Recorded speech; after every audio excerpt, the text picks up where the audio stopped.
to do a video for the showcase. He is the expert that will teach you how to do a effective video.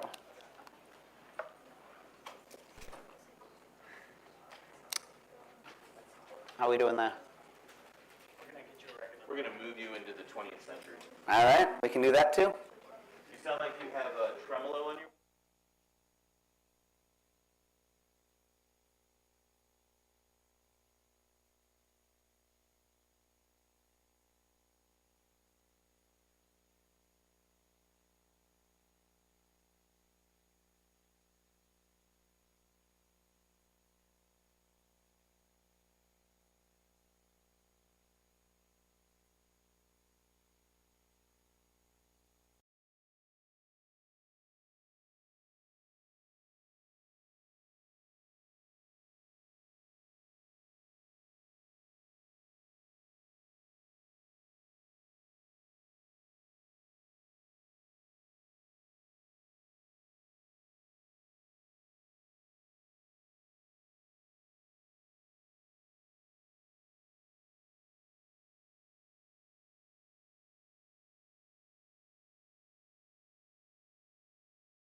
Sound good there, Jason? All right. All right.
Stems through metacognitive reflection and deliberative practice. Now, to introduce these ideas and the framework for this overall challenge, I want to turn to a TED Talk by Josh Kaufman. And so we'll watch this together, and for those who are streaming, you'll have instructions on how to connect up as well.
So, while I know Kaufman can be a little dramatic, I thought the wearing the hat's a particular interesting flourish.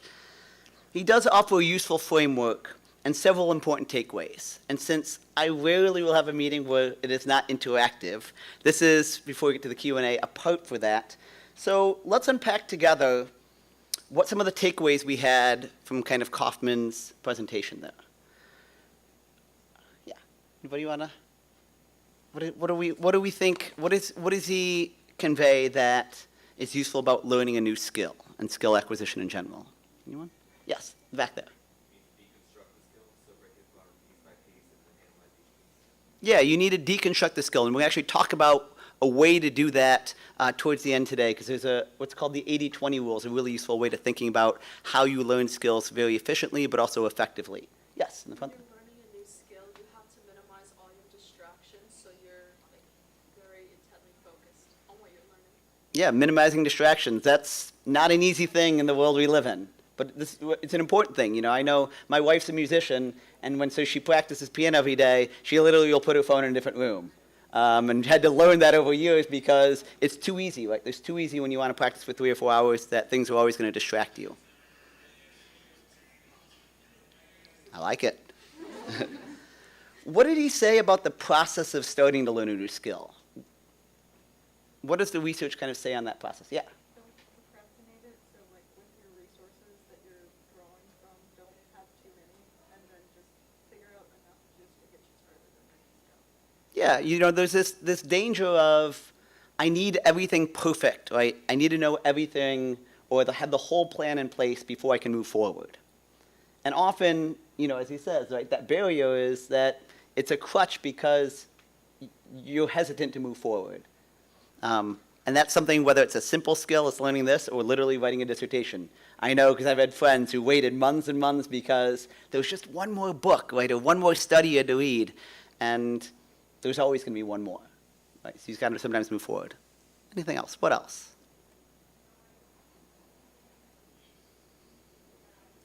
Yeah.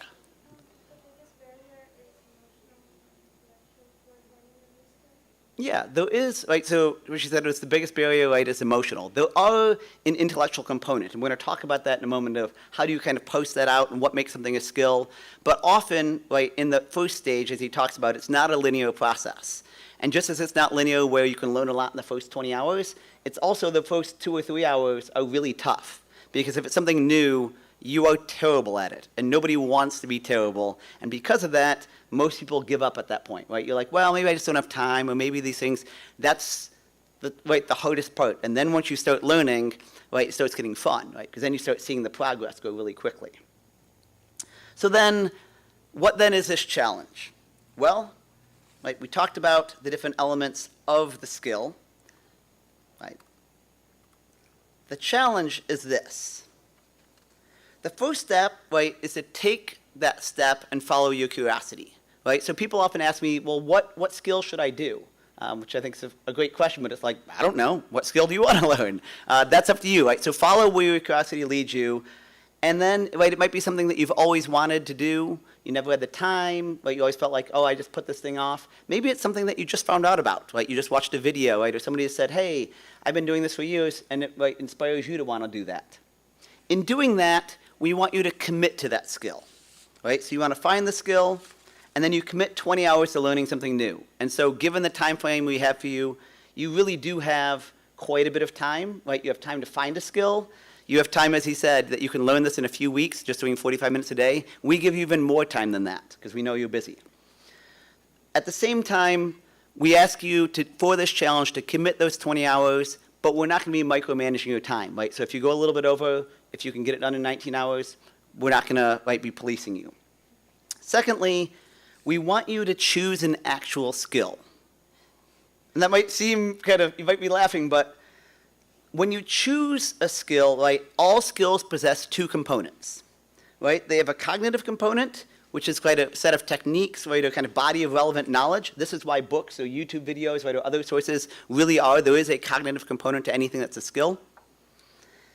And secondly, it has to have clear and direct, preferably immediate feedback. So, for instance, learning the steps to become, say, a stockbroker, and I'm not calling out stockbrokers, but it's a good example of this because they've done research on this, is a valuable thing, right? It's a valuable profession. You can make a lot of money, right? It's a very reasonable job. Yet most of the research on stockbrokers show that it's probably not a true skill. So even if you're somebody who does that, right, makes a lot of money, it's not a skill for the very simple reason that the feedback loop is too slow.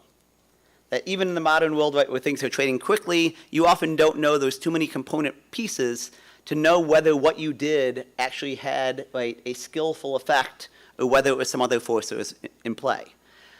This is what we want you to think about when you're choosing a skill, right? That you want something that has that clear, unmediated, and if possible, immediate feedback. And this is why, as you mentioned from the video, often, right, learning enough to be able to self-edit, right, or self-correct, or have somebody who knows what they're doing, right, somebody who's trained, give you that correction, you know, whether it's a coach, whether it's somebody you study under, that's that point, right, so you can get that clear and immediate feedback. So while stockbroker is not a skill, chess clearly is, right? Even playing a game of chess, you learn very quickly, was that good or not good, right? Whether you win or not and how the feedback you can get on that. So the point here is that not all learning is skill development. And that shouldn't be a surprise, but what we're focusing on in this challenge is that skill development. So to demonstrate your skill, you will need to record a video, and Jason graciously has offered to lead a workshop on that, to show your progress and growth at the showcase. And so just let me be clear here. The showcase is not a talent show.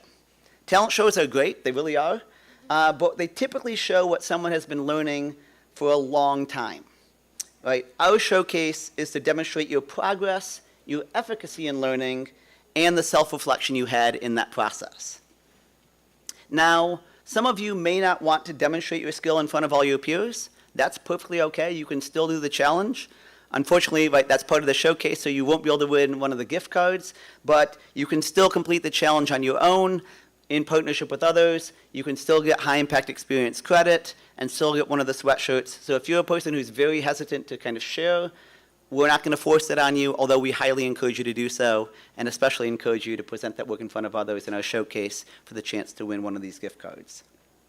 So let me briefly talk about what this is going to look like. So if you want, you can even go to the website yourself on the QR code.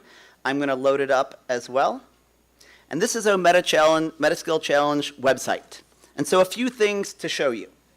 We've talked a little bit about the what. Let me get into the how.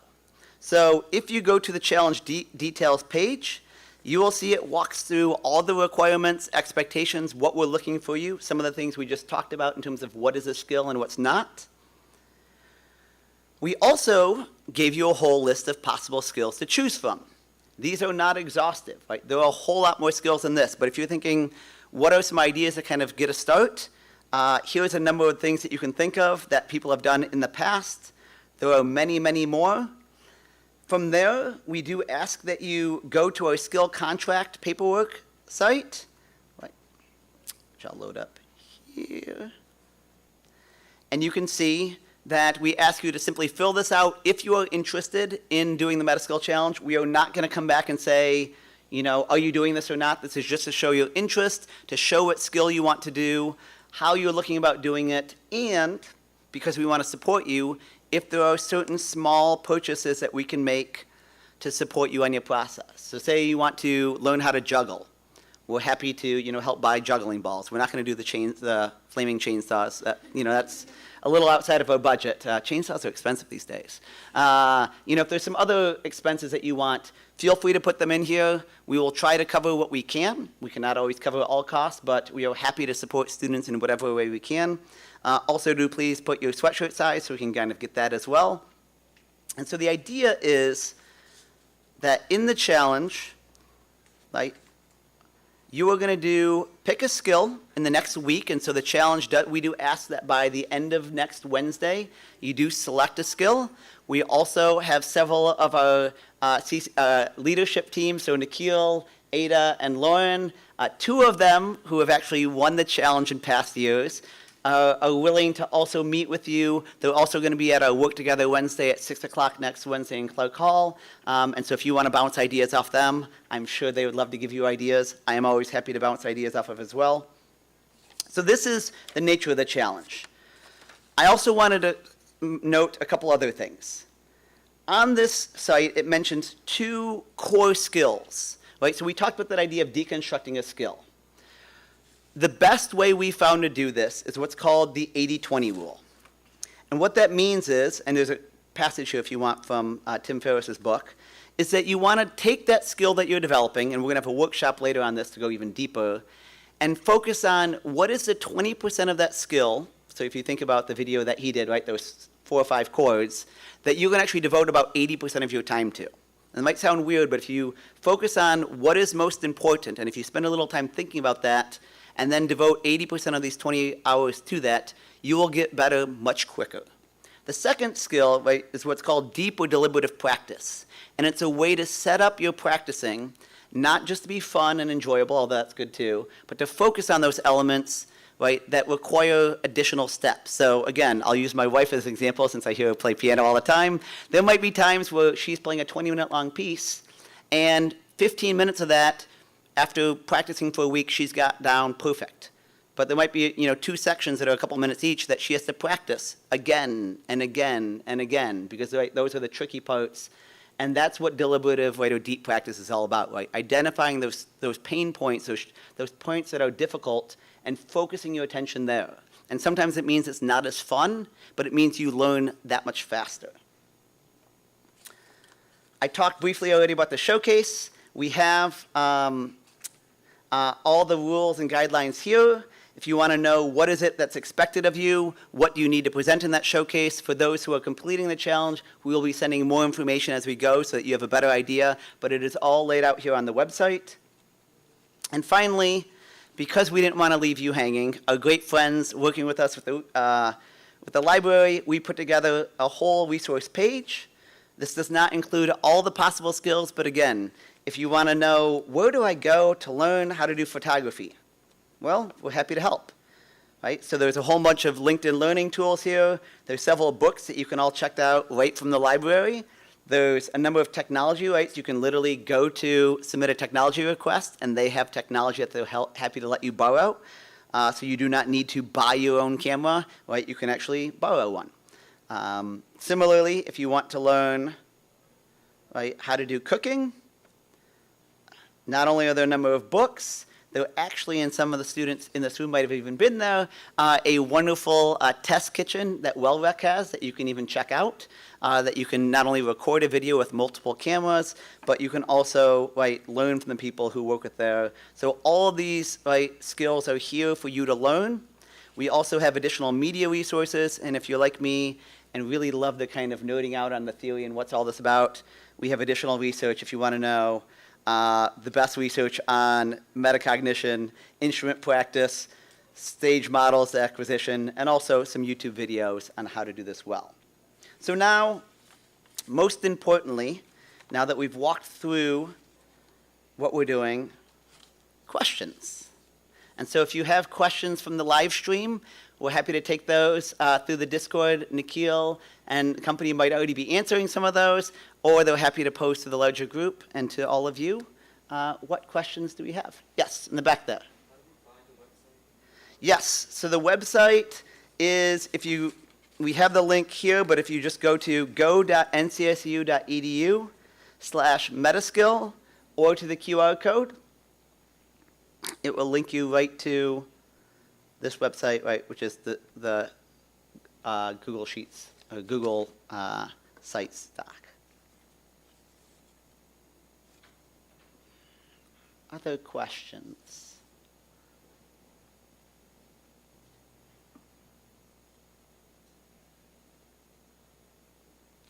Is this the first time without questions, really? Yeah, Nikhil. So, good question. We would like you to select a skill that you have not done before. Now, again, if it's something that, if there are like different skills, so say for instance, piano is a good one. Say you've done your whole life doing classical piano, and you're like, I want to learn jazz piano because it is quite different. We would be open to that. Say you've done something that might be related. What we don't want, the point here, right, is not to just retread ground you've done before. So it has to be something that is new. It might be something that you might have, maybe 5 years ago, you picked up crocheting for half an hour, saw a friend do it, and you're like, that was really cool, and then you never really did it, and you're like, I always wanted to learn that. That is okay. So it doesn't have to be something that you've never touched, but it is something that is a skill that is new. Yes. Yeah. Question? Yeah. Yeah. Yes. Can I start the challenge and try to learn a skill, and then if I end up deciding I don't really have time, want to try it later, can I drop it for them? Yes, so good question. The question was, can I start the challenge? What's the kind of commitment here? We ask you to complete the contract, to express your interest, and kind of commit to yourself. We know that all sorts of things happen, right? By personal, by school. We are not going to penalize anybody for signing up for the contract and then saying, look, I'm just too busy. We'll probably reach out to you once or twice and say, are you still doing this? And then if you say, look, I would have loved to have done this, it just didn't happen, there's, no harm in that. That happens all the time for people. Yeah. Yes. You said that you can complete the challenge but not do the showcase? Yes. So then how do we show you that you completed the challenge? So 2 ways. We would prefer that you would record a video and just share it with us. The other option is there might be ways where we can talk about kind of on a case-by-case basis of some type of demonstration and discussion. If you don't do the showcase, there is an additional reflection for the high-impact experience credit, but it is not, you would still get the credit. It's just similar to other high-experience practice reflections that the program does. Good question. Yeah. You have a, Yeah, that was actually my question. It's like, if we don't do the showcase, how to get our high Yeah. impact experience? Yeah, so we will still want to see kind of, the demonstration of your growth and what you've done in the skill. And again, remember that the idea of the showcase is not just who does the most flashy, or the best, the most polished skill. It is about reflecting on the journey, talking about, through that idea of metacognition, of learning about learning. And this is why we call it the Metaskill Challenge. We talked a lot about skill acquisition. The other piece, is how do you do that well? And all the research points to the idea that you learn a skill well, You learn any learning by reflecting on that learning itself. That's why people talk about kind of teaching, practicing like you're the teacher, This is how you learn better, is through that metacognitive process. Yeah. What all does the showcase video entail? So the showcase video is, and this is listed a little bit on the website, but happy to answer, roughly a kind of 4 or 5 minute video. This is why we have somebody like Jason who's offering to do an editing workshop to kind of give you better tips. But it is recording a video that shows some of your progress. So we'd encourage you, as you start to, get some, it doesn't have to be from day one, but early stages of where you're at in the skill, and then kind of towards the end where you're working on. If you're doing something that some of the skills, do have kind of physical items, you can showing those in the video as well, and then talking through what you've learned. You'll see that, and I'll load it up here on the website, that on the showcase, we ask that people respond to these 4 questions, So your motivation for doing it and sticking with the challenge, barriers that you encountered, incorporating the 80-20 and deep or deliberative practice, and then the significance of the experience. And so we ask that people, in kind of thinking about their journey, reflecting on those questions, while showing some demonstration, and some things are easier than others. This is why we used to do some live demonstrations. It's made more sense to do it fully video. And if you have issues with the video editing, that's why, again, we're going to have Jason help with the workshop, and there's other people also in the community who are happy to help. It doesn't have to be a 5 million views YouTube quality video, just a video that kind of makes through the basics of here's what I've learned, here's kind of work through this type of thing. Yeah. Yes? Basically, a summary of that is we should record our progress at different stages and then compile it into one video and answer the questions at the very end. Yes, you don't have to answer those questions all directly, but make sure that you're responding to those questions. So it doesn't have to be like question 1, question 2, question 3. We want you to kind of talk through your journey, but those are the types of questions, and these are the categories we're going to be looking at is, your professionalism, so just how good does the thing look, and that's one category, But, your growth, so you might have been somebody who's like, look, I literally couldn't even, stand up straight, my balance is terrible, and now I can do all this yoga, or now I can do, ride a skateboard, or do all these other things. We do look also at some skills are a little bit more challenging. Piano is one we talked about a lot. I mention this to my wife all the time. She's like, 20 hours piano, you can't really learn that much. And it's like, you can learn the basics, and that's the point, right? Like, depending on the skill, we know what you can do in 20 hours is a lot different. Yeah, yes. Does that have to be a multiple segmentation of progress, or is it could be also like before and after? Which one do you prefer? That's up to the person kind of submitting the video. So you do not have to do, this is me on week 1, this is me on, hour 10, this is me on hour 15. You don't have to show that level. We do just want to be able to show your growth. So however you show your growth, that is up to you, and that we're kind of flexible on that. So it could be before, after, it could be kind of showing some of the journey. And again, growth is kind of like both in terms of the skill, but also in terms of what you learned. So you do not have to do, incrementally staged, here I am on day 10 kind of thing. Good questions. Other questions? Yes? So this is why we do ask you to fill out the skill contract. So as people start filling those in, and soon after the 7th, we'll be reaching out to kind of people. You are welcome to kind of start practicing before if you want, but we'll let you know if there's any concerns we have with the skill that you have. Sometimes it might be even kind of fine-tuning, so, or, kind of clarifying what you're trying to do with that. And if people have questions before then, again, I'm happy to answer them. I know Ada, Nikhil, and Lauren are also happy to help since they kind of have an idea. And hopefully, from the website itself, you kind of have an idea of but we are pretty open onto, as long as it's considered a skill, and that's where I know it can get tricky, but we can give feedback on that. Yes, in the front here. If I have like two in mind, but one's like, I guess, pricier than the other, like, would there be an option for me to kind of submit both, and then maybe y'all would like put, I guess, expenses to one of them, and maybe I could pick one over the other? Like, is that an option? Good question. Yeah, we try to be as flexible as we want to support your journey. So what I would just do is just submit one entry, but list both of them in there and list what it would. Hopefully the plan for like how you would implement that would be not that much different. Obviously the supplies or what you're going to be doing would be different, but just list both of those on there and we can kind of give feedback on that. And so yeah, if you're thinking like, can you buy me a piano? A good grand piano costs like $60,000. That's a little bit outside of our budget. Students usually do ask like what does that budget look like?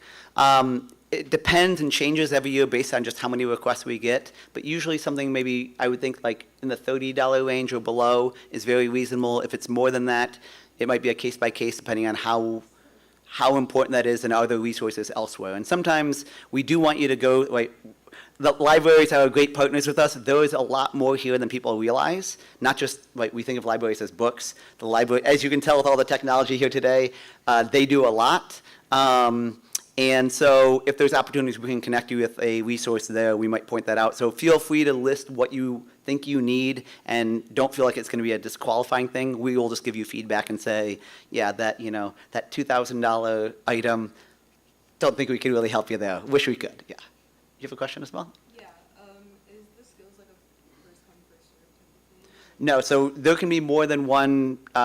We've had years, some skills actually show up year in and year out, and there's multiple people doing them, and that is perfectly fine. It's the skill that you want to learn, so it's not like I need to lock this in before somebody else does it. That's perfectly fine. We've even had showcase where people did the same skill, and I think at least one year, I think multiple people have actually won, with the same skill because their journeys might have been different or just what they talked about was really impactful.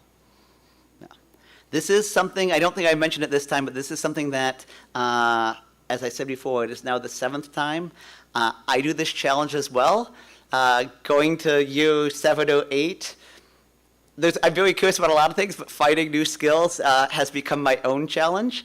But it is something that, if people are doing it as well, I like to do it as well and see my own journey. Yes? What have you done in the past? Good question. So I think the most flashy one I did, it was right before I was getting married, and we ended up doing a lot more after this, but I convinced my wife to do tango lessons with me. So we did 20 hours for the showcase, and actually this was at my old university and demonstrated it live to my students. And then, probably did another 40 to 50 hours so that first dance could be really good. Other things I've done, let's see. One year I did bartending and mixology, which was Also, a thing that I did a lot more in 20 hours afterwards. One, because there's a number of kind of mechanical components we did. Another year I did yoga. I've done a number of, I'm trying to think of some of the other ones. Yeah, some. Yeah, oh, I did, yeah, that's right. The one I demonstrated here, the very first year we did it here, I did the didgeridoo. Yeah, that was quite a challenge. I think this year I'm picking something a little bit more relaxing, and so I think I might be doing disc golf this year, something more physical.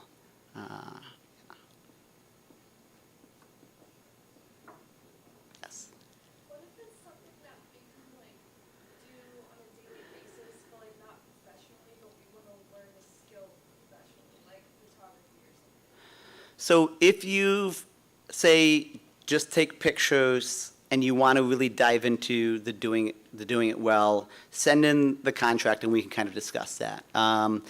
The whole point of this is we don't want to discourage people from doing things that they're interested in. What we don't want is, somebody being like, I want to learn the piano and I've been doing that for 15 years. So that does a showcase of that and you're like, really? Like you learned that 20 hours? So, if you've been taking kind of, if you have a camera, been taking things on your phone, but like you've never really, it's just been hit or miss and want to really learn things, we're usually open to that. Yeah. And again, the point is, right, that this is not a talent show. So for us, it's not about who has the most flashy thing and how you reflect on and how you think about that. Yeah. There was a lot of skills, some things that we mentioned earlier that, right, some things that we think are skills are not. There's also some things that we might not think are skills that are. And so another year, I just remember this, that, because I looked into them like, is this a skill or not? It actually is. So one year I did ice baths. And there was actually skill and cognitive components to do an ice bath of kind of meditative practices involved, how you prepare your body. That one was a real good challenge. I will say that at one point, I literally thought I had COVID because I came out of it and did not feel well. I did not have COVID. My body just did not like that. Yeah.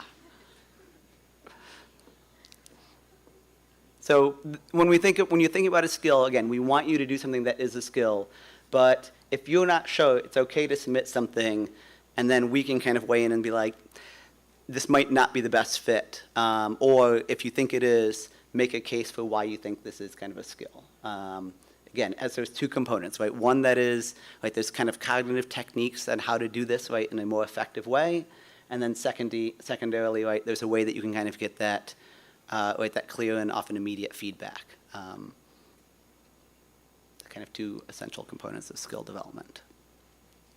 Anything else? Any other questions? Well, we look forward, thank you for joining us. We look forward to seeing your submissions or your contracts.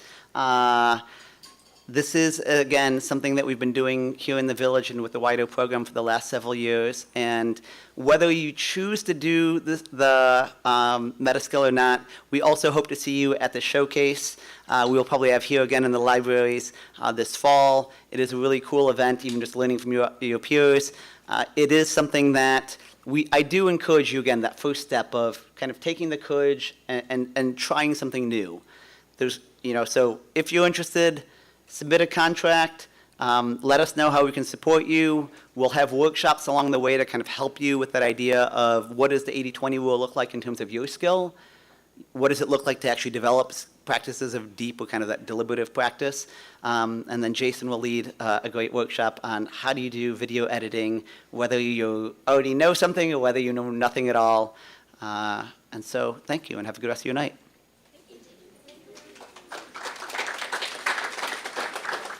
And thank you again to our guests, to our partners, Laura,